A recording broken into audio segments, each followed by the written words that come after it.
صل على رسوله الكريم أما بعد فأعوذ بالله من الشيطان الرجيم بسم الله الرحمن الرحيم إن الله يحب المحسنين صدق الله العظيم. سامعین محترم اور معزز ساتھیو، اس کائنات کو اللہ تعالیٰ نے پیدا کیا اور اللہ تعالیٰ ہی اس کائنات کو چلاتے ہیں. جو بھی چھوٹا اور بڑا جو بھی امر ہوتا ہے وہ سب اللہ ہی کے حکم سے ہوتا ہے. تو ہم انسان کو بھی یہی چاہیے کہ اللہ جو جیسا زندگی گزارنے کو چاہتے ہیں ہم اسی طریقے سے زندگی گزاریں. یعنی اللہ تعالیٰ کی پسند کیا ہے اور اللہ تعالیٰ کی ناراضگی کس بات میں ہے، ان چیزوں کا خیال کرتے ہوئے ہم زندگی گزاریں تو سمجھ میں آئے گا کہ ہم خدا کو خدا مانتے ہیں. اور اگر اللہ کی پسند اور ناپسند کا ہم خیال نہیں کر رہے ہیں تو یہ سمجھا جائے گا کہ آپ خدا کو خدا نہیں مان رہے. چنانچہ قرآن کریم کے اندر اللہ تعالیٰ نے چند جگہوں پر بتایا کہ مجھے کیا کیا پسند ہے. دیکھو، جب انسان کسی سے محبت کرتا ہے، پیار کرتا ہے، تو انسان یہ دیکھتا ہے کہ سامنے والے کی پسند کیا ہے. جو اس کی پسند ہوتی ہے آدمی اسی اعتبار سے کام کرتا ہے، اور جس میں اس کی ناراضگی ہے وہ کام اس کے سامنے نہیں کرتا ہے تاکہ بندہ ناراض نہ ہو جائے. تو اللہ تعالیٰ نے بھی قرآن کریم میں چند صفات کے بارے میں یہ فرمایا کہ مجھے یہ چیزیں پسند ہے، لہذا یہ کر کے دکھلاؤ گے تو میں تم سے پیار کروں گا، محبت کروں گا. اور اگر یہ صفات آپ کے اندر موجود نہیں ہے تو یہ سمجھو کہ میں تم سے ناراض ہوں. انہی صفتوں میں سے سب سے پہلی صفت اللہ تعالیٰ قرآن کریم میں فرماتے ہیں کہ ان اللہ یحب المحسنین. اللہ پسند کرتے ہیں احسان کرنے والے کو، یعنی نیکی کرنے والے کو. دوسری جگہ پر اللہ تعالیٰ نے یہ فرمایا کہ وَسَنَزِيدُ الْمُحْسِنِينَ. جو نیکی کا کام کرتا ہے، جو اچھائی کا کام کرتا ہے، ہم اس کے لیے اور اضافہ کرتے ہیں. لیکن سمجھنا یہ ہے کہ آخر نیکی کہتے ہیں کس کو؟ قرآن اور حدیث کی نظر میں احسان کا مطلب کیا ہے؟ اللہ تعالیٰ ہی خود دوسری جگہ پر فرماتے ہیں الذین ينفقون فی السراء والضراء، کہ وہ لوگ جو اللہ کے راستے میں خرچ کرتے ہیں، چاہے تندرستی کا عالم ہو، چاہے خوشحالی کا عالم ہو. والکاظمین الغیظ، وہ لوگ جو غصے کے وقت غصے کو پی جاتے ہیں. والعافین عن الناس، اور وہ لوگ جو لوگوں سے درگزر کر دیتے ہیں. اللہ آگے فرماتے ہیں واللہ یحب المحسنین. یہ سب نیکی کے کام ہیں اور میں ایسے لوگوں کو پسند کرتا ہوں. لیکن ہمارے معاشرے میں شاید ان چیزوں کو نیکی نہیں سمجھا جاتا ہے. نیکی تو لوگ صرف نماز پڑھنے کو، زکوٰۃ دینے کو، حج کر لینے کو اور روزہ رکھ لینے کو سمجھتے ہیں. لیکن اللہ کے راستے میں مال خرچ کرنا، یا غصے کے وقت میں غصے کو پی جانا، یا سامنے والے سے کوئی غلطی ہو جائے اس کو درگزر کر دینا، اللہ کہتے نیکی یہ ہے. دوسری جگہ پر اللہ نے فرمایا کہ لیس البر ان تولوا وجوہکم قبل المشرق والمغرب. نیکی یہ نہیں ہے کہ تم اپنے چہرے کو چاہے مشرق کی طرف کر لو چاہے مغرب کی طرف کر لو. وَلَكِنَّ الْبِرَّ مَنْ آمَنَ بِاللَّهِ، لیکن نیکی یہ ہے کہ آپ اللہ پر ایمان لاؤ. من آمن باللہ والملائکتی، فرشتوں پر ایمان لاؤ، نبیوں پر ایمان لاؤ، کتابوں پر ایمان لاؤ.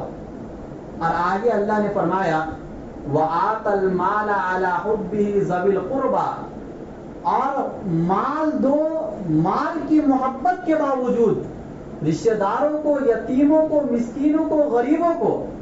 کیا فرمایا کہ ایک آدمی کو مال سے محبت ہے اور اس مال سے محبت کے باوجود آپ اس کو اللہ کے راستے میں خرچ کر رہے ہو، نیکی یہ ہے۔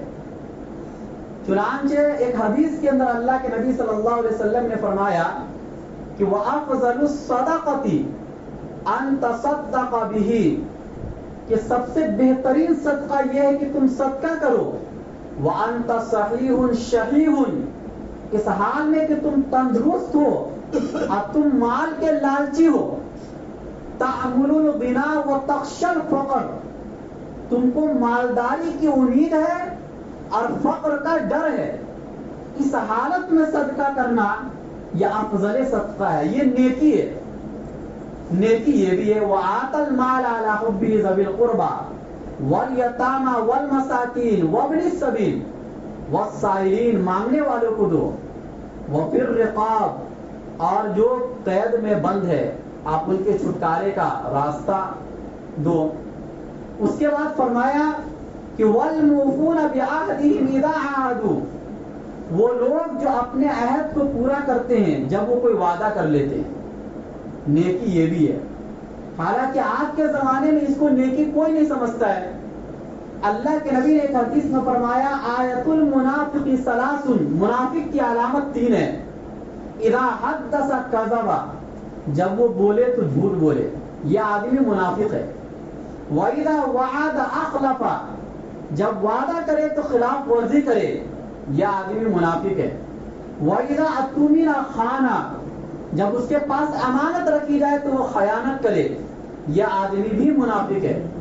ایک روایت میں فرمایا وَإِذَا خَاصَمَ فَجَرَ، جب وہ لڑائی جھگڑا کرے تو گالی دے، یہ آدمی بھی منافق ہے۔ آج ہمارے معاشرے میں یہ چاروں چیزیں پائی جاتی ہیں، اور ان چیزوں کو کر لینے کے بعد آدمی فخر محسوس کرتا ہے۔ جو آدمی جھگڑے کے ٹائم پر گالی نہ دے، اس آدمی کو یہ سمجھا جاتا ہے کہ یہ بہت شریف ہے، اس کو دنیا کا کوئی نالج نہیں ہے۔ جو گالی دے دے جھگڑا کرنے میں، اس کو بہت بڑا سمجھا جاتا ہے۔ اسی طریقے سے جب وہ بولے تو جھوٹ بولے، سب سے زیادہ عام اگر آج کے زمانے میں کوئی چیز ہے تو وہ جھوٹ ہے۔ حالانکہ کھلے لفظوں میں اللہ نے قرآن میں فرمایا وَيْلٌ لِّلْمُكَذِّبِينَ، جھوٹ بولنے والوں کے لیے ہلاکت اور بربادی ہے۔ اور ایک جگہ پر نہیں، اسی ایک صورت میں 5 یا 7 مرتبہ اللہ نے یہی لفظ فرمایا کہ جھوٹ بولنے والوں کے لیے ہلاکت و بربادی ہے۔ ایمان والا سب کچھ ہو سکتا ہے لیکن جھوٹا نہیں ہو سکتا ہے، کیونکہ جھوٹ ایمان کے خلاف ہے۔ ایمان کا مطلب ہوتا تصدیق، سچا جاننا اللہ اور اس کے رسول کو، اور جھوٹ کا مطلب یہ ہوتا ہے کہ آپ اس کے اپوزٹ کام کر رہے ہیں۔ تو اس لیے مومن جھوٹا نہیں ہو سکتا ہے، ہر چیز ہو سکتا ہے۔ تو بہرحال نیکی یہ ہے جس کو معاشرے میں نیکی نہیں سمجھا جاتا ہے۔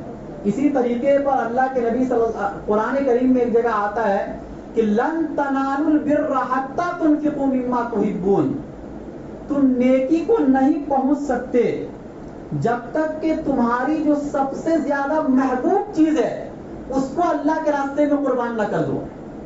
چنانچہ جب یہ آیت اتری تو حضرت ابو طلحہ رضی اللہ تعالی عنہ جو انصار میں بہت زیادہ مالدار تھے، انہوں نے ان کا ایک باغ تھا جس کا نام تھا بیروحا، جو بہت ہی قیمتی باغ تھا۔ خود اللہ کے نبی صلی اللہ علیہ وسلم اس باغ میں جا کر اس کا میٹھا پانی پیا کرتے تھے، تو اتنا قیمتی باغ تھا۔ جب یہ آیت اتری تو حضرت ابو طلحہ رضی اللہ تعالی عنہ پورا کا پورا باغ اللہ کے راستے میں صدقہ کر دیا، اور یہ کہا کہ جب اللہ نے یہ کہہ دیا کہ جب تک اپنی سب سے پسندیدہ چیز اللہ کے راستے میں قربان نہیں کرو گے تم مکمل طور سے نیکی کو نہیں پہنچ سکتے ہو۔ تو نیکی تو اصل یہ ہے۔ اسی طریقے سے احسان کس کو کہتے ہیں؟ بخاری اور مسلم کی حدیث ہے کہ حضرت جبرائیل امین نے اللہ کے نبی سے سوال کیا مل احسان، احسان کیا ہے، نیکی کیا ہے؟ اللہ کے نبی نے جواب دیا ان تعبد اللہ کأنک تراہ فإن لم تکن تراہ کأنہ یراک، کہ تم اللہ کی عبادت کرو اس طریقے سے گویا کہ تم اللہ کو دیکھ رہے ہو، اور اگر تم اللہ کو نہیں دیکھ رہے ہو تو اللہ تو تم کو دیکھ رہا ہے۔ اب یہاں پر رک کر ایک بات سمجھنا ہے کہ عبادت بھی ہم لوگ صرف نماز روزے کو سمجھتے ہیں، باقی چیزوں کو معاملات، معاشرت، اخلاق، یہ سب عبادت کے قبیل سے ہیں، لیکن ان چیزوں کا ہم عبادت نہیں سمجھتے ہیں۔ حالانکہ آپ اگر حدیث کو اٹھاؤ گے، حدیث کی کتابوں کو، تو نماز روزے کی حدیثیں آپ کو بہت کم ملیں گی، لیکن اخلاق کی حدیثیں آپ کو بہت زیادہ ملیں گی۔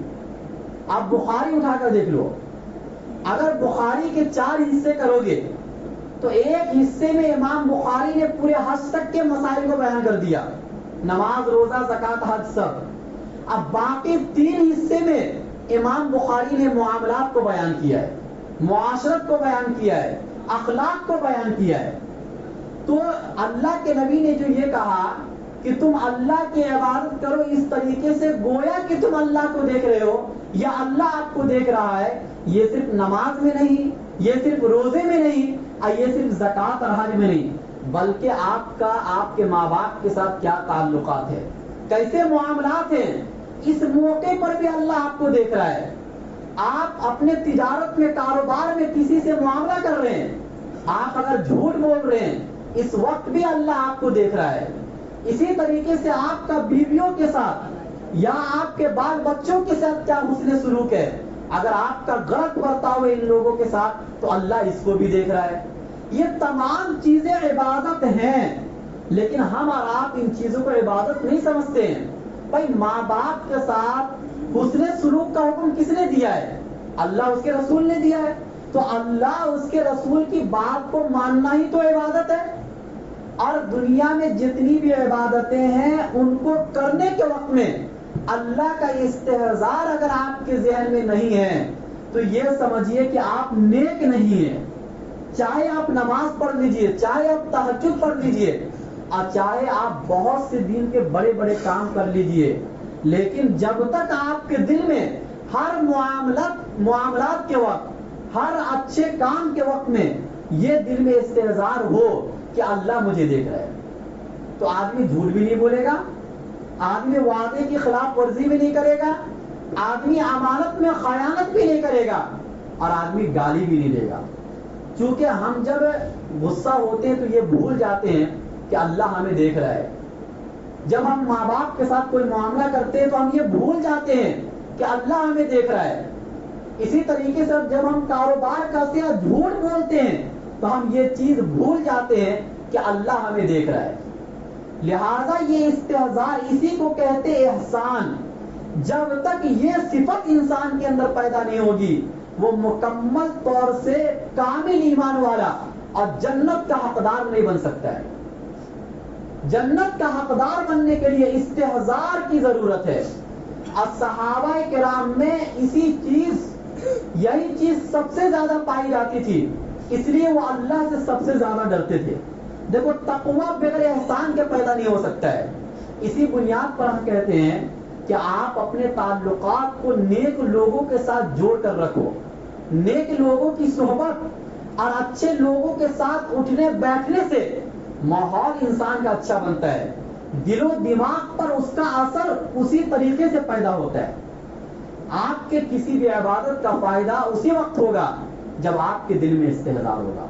ہم تو نماز بھی پڑھتے ہیں تو اس طریقے سے پڑھتے ہیں گویا کہ اللہ نہیں دیکھ رہا ہے، کیونکہ اللہ جس کو دیکھ رہا ہو اور اس کے دل میں اس بات کا یقین ہو، وہ آدمی نماز اس طریقے سے نہیں پڑھے گا جیسے ہم اور آپ پڑھتے ہیں۔ کتنا جلدی نماز پڑھ لیتے ہیں، کتنا فاسٹ نماز پڑھتے ہیں، اور کس طریقے سے ہم قرآن کی تلاوت کرتے ہیں۔ حالانکہ نماز کے اندر اللہ تعالیٰ نے حکم دیا کہ تم ٹھہر ٹھہر کر تلاوت کرو، آرام آرام سے قرآن کی تلاوت کرو، لیکن ان چیزوں پر ہمارا عمل نہیں ہے۔ کیوں؟ ہمارے دل میں اس بات کا استحضار نہیں ہے کہ ہمیں اللہ دیکھتا ہے۔ تو بہرحال اللہ نیکی کرنے والے کو پسند کرتا ہے۔ اب نیکی کس کو کہا جاتا ہے حدیث کی نظر میں، وہ میں نے آپ کو بتا دیا۔ ایک حدیث میں آتا ہے کہ اگر آپ اپنے لیے وہی چیز پسند کرتے ہو اور اپنے بھائی کے لیے بھی وہی چیز پسند کرتے ہو تو آپ نیک ہو، اور اگر اپنے لیے جو چیز پسند کرتے ہو اپنے بھائی کے لیے وہ چیز پسند نہیں کرتے ہو تو آپ نیک نہیں ہو۔ یہ بھی اللہ کے نبی صلی اللہ علیہ وسلم نے فرمایا. تو پتہ یہ چلا کہ نیکی کا دار و مدار بہت سی چیزوں پر ہے. چند چیزوں کو کر لینے سے آدمی اپنے آپ کو نیک سمجھ لے تو یہ اس کی بھول ہے. دوسری چیز جو اللہ تعالیٰ اگر کسی کو پسند کرتے تو وہ ہے ان اللہ یحب التوابین. اللہ بہت زیادہ توبہ کرنے والے کو پسند کرتے ہیں. توبہ کرنے پر اللہ کو اتنی خوشی ہوتی ہے کہ صحیح مسلم کی حدیث ہے کہ ایک شخص ہے جو اپنے اونٹ پر سوار ہو کر کسی جنگل اور بیابان میں گیا اور وہ سو گیا. سونے کے بعد اونٹ اس کا غائب ہو گیا. جب اٹھ کر دیکھا تو حالانکہ اسی اونٹ پر اس کا کھانا بھی اس کا پانی بھی. اب وہ ریگستان میں ہے, جنگل میں ہے. اب آدمی تو اپنی زندگی سے مایوس ہو جائے گا, پانی نہیں ملے گا, کب تک آدمی برداشت کرے گا. لہذا وہ آدمی مایوس ہو گیا. مایوس ہونے کے بعد ایک درخت کے نیچے آیا اور سو گیا, یہ سوچ کر کہ اب مجھے دوبارہ اٹھنا نہیں ہے. اچانک اس کی نیند کھلی اور دیکھا اس کا جانور سامنے موجود ہے, اس پر اس کا کھانا بھی موجود ہے, اس کا پانی بھی موجود ہے. وہ آدمی اتنا خوش ہوا کہ خوشی میں اس نے یہ کہہ دیا اللہم انت عبدی وانا ربک. اے اللہ آپ میرے بندے اور میں آپ کا رب. حالانکہ یہ جملہ تو کفریہ جملہ ہے, کوئی بھی بندہ اگر ایسی بات کہے گا تو آدمی کافر ہو جائے گا, لیکن اس بندے نے خوشی میں یہ جملہ کہا اور اللہ کے نبی نے اس پر کفر کا فتویٰ نہیں لگایا. آگے فرمایا اخطأ من شدت الفرح, اس آدمی نے غلطی کیا شدت خوشی میں, یعنی خوشی کی اتنی شدت تھی کہ وہ کیا بول رہا اس کو پتا نہیں چلا. اللہ کے نبی نے فرمایا کہ جتنا اس آدمی کو خوشی ہوتی ہے اس سے کہیں زیادہ اگر کوئی بندہ اپنے گناہ سے توبہ کرتا ہے تو اللہ کو خوشی ہوتی ہے. کتنی بڑی چیز ہے. حالانکہ وہ بندہ جو خوش ہو رہا ہے اس میں اس کا اپنا نفع ہے, لیکن آپ اگر اپنے گناہ سے توبہ کرتے تو اللہ کا اس میں کوئی نفع نہیں ہے, اس میں آپ کا نفع ہے. اس کے باوجود اللہ کہہ رہے ہیں کہ مجھے بہت زیادہ خوشی ہوتی ہے. دوسری جو صحیح مسلم کی وہ بھی حدیث ہے کہ اللہ کے نبی صلی اللہ علیہ وسلم نے فرمایا کہ لو لم تذنبونا, کہ اگر تم گناہ نہیں کرو گے, ہر آدمی نیک ہو گیا, گناہ کا کوئی کام لوگ کر ہی نہیں کرے. ایک مثال کے طور پر ہے, اللہ کے نبی نے سمجھایا ہے, فرمایا اگر کوئی گناہ نہیں کرے گا, ہر آدمی نیک بن گیا, فرشتوں جیسی صفت ہو گئی, تو اللہ تعالیٰ سارے انسان کو پھر ختم کر دیں گے. حالانکہ ختم نہیں کرنا چاہیے لیکن ختم کر دیں گے. کیوں؟ آگے اللہ کے نبی صلی اللہ علیہ وسلم نے فرمایا کہ ایک ایسی مخلوق کو لے کر آئیں گے جو گناہ بھی کرے اور نیکی بھی کرے, اور پھر وہ اللہ کے سامنے روئے گر گرائے اور اللہ ان کو معاف کر دے. اس حدیث کا مطلب کیا ہے؟ محدثین نے اس حدیث کا مطلب یہ سمجھایا کہ اس کا یہ مطلب نہیں ہے کہ آپ گناہ کرو, مطلب یہ ہے کہ اللہ تعالیٰ جب کسی بندے کو کوئی نعمت دیتے ہیں اس پر جتنی خوشی اللہ تعالیٰ کو ہوتی ہے اس سے کہیں زیادہ خوشی اللہ کو اس بات پر ہوتی ہے کہ کسی گنہگار کے گناہ کو مٹا دوں.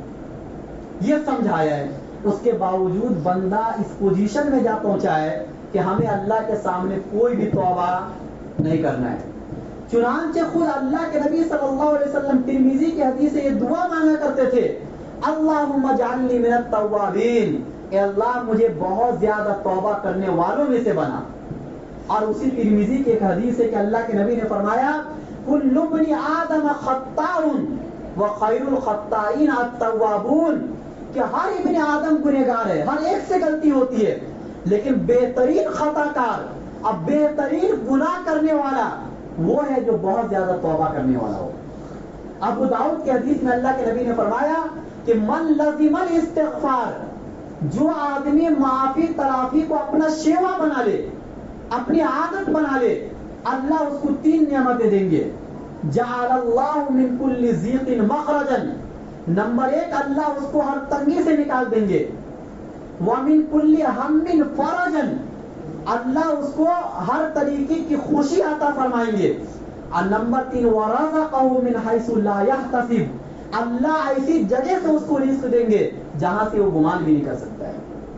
ابن ماجہ کی حدیث میں اللہ کے نبی نے فرمایا طوبى لمن وجد فی صحیفتہ استغفارا کثیرا، کہ خوشخبری ہو اس شخص کے لیے جس کے نامہ اعمال میں استغفار اور توبہ بہت زیادہ لکھا ہوا ہو.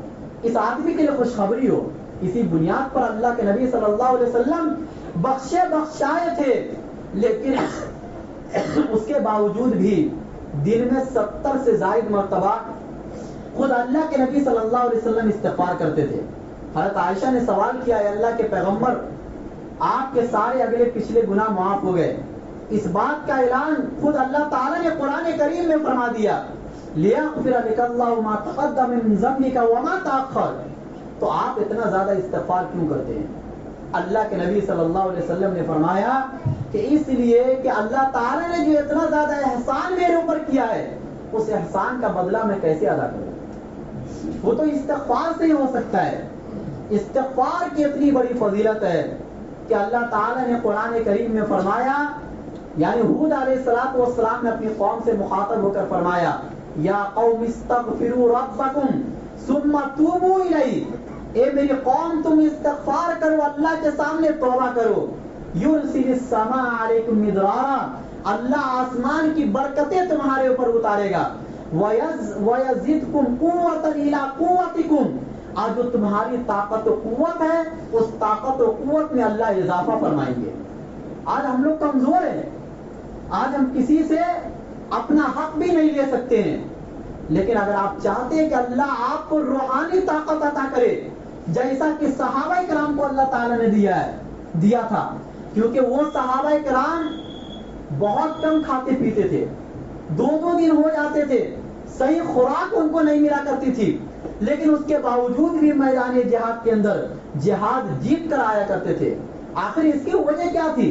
ان میں روحانی طاقت اور ایمانی طاقت تھی، جس کی بنیاد پر وہ ہر بڑی طاقت سے جیت کر آ جاتے تھے اور بہت آسانی سے جیت لیا کرتے تھے. اللہ تعالیٰ نے قرآن کی اس آیت میں فرمایا کہ اگر تم باطنی طاقت اور روحانی طاقت حاصل کرنا چاہتے ہو تو اللہ کے سامنے بہت زیادہ توبہ استغفار کرو، اللہ تمہارے ہر مشکلات کو آسان کر دے گا. لیکن ہم مشکل کو آسان کرنا ہی نہیں چاہتے ہیں. ہم مشکل کو آسان اس راستے سے کرنا چاہتے ہیں جہاں سے ہونے والا نہیں ہے. ہم کسی پیر کے پاس جا رہے ہیں، ہم کسی مولانا کے پاس جا رہے ہیں، ہم کبھی تعویذ لے کر آ رہے ہیں، ہم کوئی اور طریقہ اختیار کر رہے ہیں. ان تمام طریقوں سے کچھ ہونے والا نہیں ہے. جو طریقہ خود اللہ تعالیٰ نے بتلا دیا ہے، اور اللہ خود کہتے ہیں کہ تنگی دینے والا بھی اللہ ہے اور کشادگی دینے والا بھی اللہ ہے، اور وہی اللہ ایک طریقہ بتا رہا ہے کہ آپ کشادگی کیسے حاصل کرو گے اور آپ کے اندر تنگی کیسے آئے گی. ہم انہی کے طریقے کو نہیں مان رہے، اس کے علاوہ 1000 طریقے ہم اپنا رہے ہیں. تو آپ 1000 طریقے اپنا لو، آپ ذلت کے غار میں گرتے چلے جاؤ گے، آپ کو ترقی کبھی بھی نصیب ہونے والی نہیں ہے. تو اللہ تعالیٰ جو پہلا بندہ جس کو اللہ بہت پسند کرتے ہیں وہ تو نیکی کرنے والا. نمبر 2 پر اللہ جس کو پسند کرتے ہیں وہ بہت زیادہ توبہ اور استغفار کرنے والا. ہمارا تو کئی مہینے ہو جاتا ہے اور ہم اللہ کے سامنے اپنے گناہوں کی معافی نہیں مانگتے. آپ خود اپنی زندگی میں غور کر کے دیکھ لیجئے کہ پورے دن میں آپ کتنی مرتبہ اپنے اللہ سے معافی مانگتے ہیں. اگر کوئی غلطی ہو جائے سیٹ کے سامنے، اپنے باپ کے سامنے، اپنے کسی بڑے کے سامنے، فوراً سوری بول دیتے ہیں. لیکن اللہ کے سامنے 1000 غلطی ہم کر رہے ہیں، نماز بھی چھوڑ رہے ہیں، روزے بھی چھوڑ رہے ہیں، زکوٰۃ بھی نہیں دے رہے ہیں، اور بھی معاملات ہمارے خراب ہے، جھوٹ بھی بول رہے ہیں، وعدے کی خلاف ورزی بھی کر رہے ہیں. یعنی جتنے بھی گناہ ہو سکتے سب ہمارے اندر موجود ہے. بد نظری بھی کر رہے ہیں، حرام کاری بھی کر رہے ہیں، لیکن اس کے باوجود بھی معافی مانگنے کی توفیق ہمیں نہیں مل رہی ہے. توفیق کا نام ملنا یہ عذاب الہی ہے. یہ کیا ہے؟ عذاب الہی. یعنی ایک انسان گناہ پر گناہ کرتے جا رہا ہے اور اس کو اور ترقی ہو رہی ہے دنیا کے اعتبار سے، پیسے اور آ رہے ہیں، اور وہ بندہ گناہ پر گناہ کرتے جا رہا ہے اور اللہ اس کی رسی کو نہیں پکڑ رہے ہیں. تو سب سے بڑا عذاب اس کائنات میں یہی ہے. زلزلہ سب سے بڑا عذاب نہیں، سیلاب کا آنا سب سے بڑا عذاب نہیں، اللہ آپ کی رسی کو مضبوط نہیں پکڑ رہے, آپ کو ڈھیل دے دیے گناہ کرنے میں, آپ کرتے جا رہے ہیں اور بغیر توبہ کے آپ دنیا سے چلے گئے. اس سے بھی بڑا عذاب دنیا اور آخرت میں کوئی ہو سکتا ہے؟ اس لیے اگر آپ کو توفیق نہیں مل رہی ہے توبے کی اور آپ دنیا میں آگے بڑھ رہے ہیں, آخرت کی توفیق آپ کو نہیں مل رہی ہے, تو یہ رونے کا مقام ہے اور اللہ کے سامنے رو رو کر توفیق مانگنے کا مقام ہے. اللہ ہم سب کو کہنے سننے سے زیادہ عمل کرنے کی توفیق نصیب فرمائے. وہاں پر